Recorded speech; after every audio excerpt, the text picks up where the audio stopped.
You're at a barn, and a vet walks in to treat one horse. Something mildly unpleasant, like ear ointment or a spray. The other horses in the barn? They're watching. And later, when that same vet approaches them, they're noticeably more wary, even though the vet never touched them. Other animals don't seem to do this. They judge people based on their own direct experiences, not what they witnessed happening to someone else. Why do horses seem to eavesdrop on social interactions and form opinions about people based purely on observation?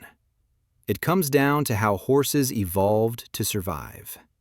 In the wild, horses live in large, stable herds with complex social hierarchies and relationships. You can't navigate that kind of environment without serious social intelligence. Think about it. If you're in a group of 30 animals and you need to know who's dominant, who's friendly, who's a threat, you can't learn everything through trial and error. You'd get kicked before you figured it out. So horses developed the ability to learn by watching others interact. It's efficient, it's safe, and it's essential.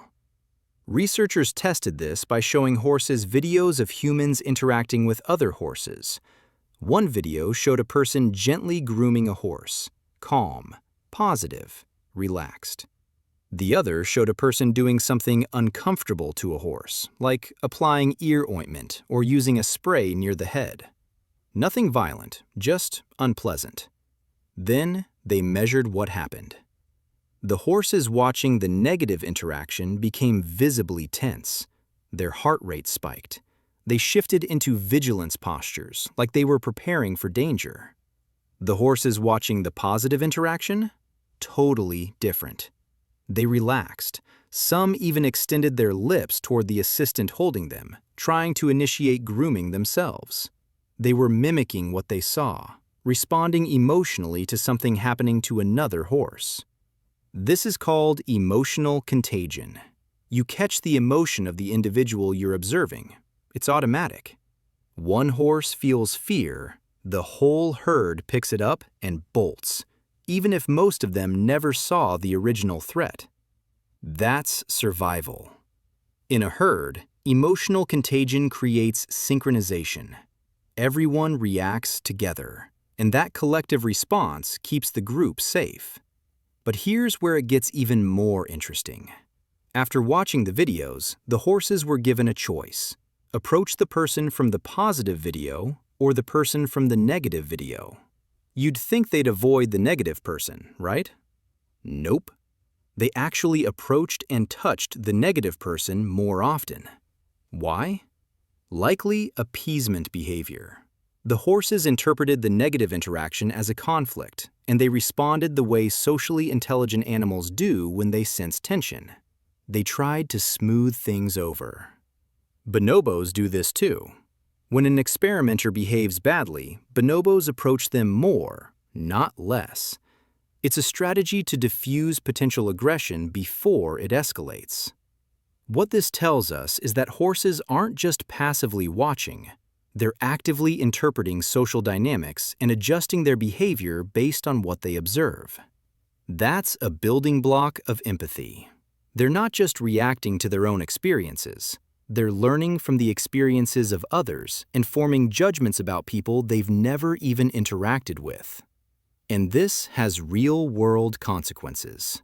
If you're a vet, a trainer, or anyone working in a barn, you need to understand that horses are paying attention to how you treat other horses.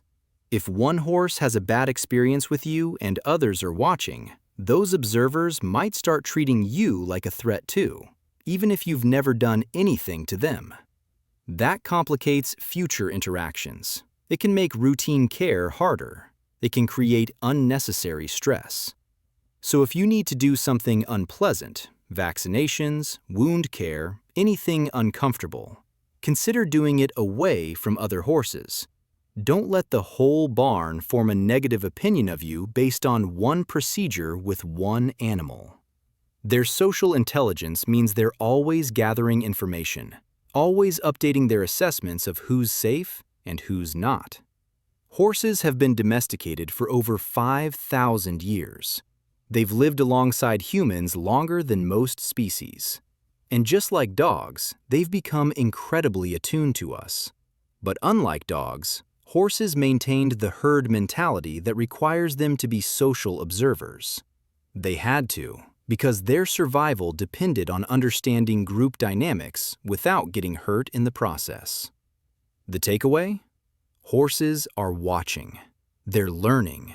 And they're forming opinions about you based not just on what you do to them, but on what you do to others. Treat every interaction as public, because in a barn full of horses, it is.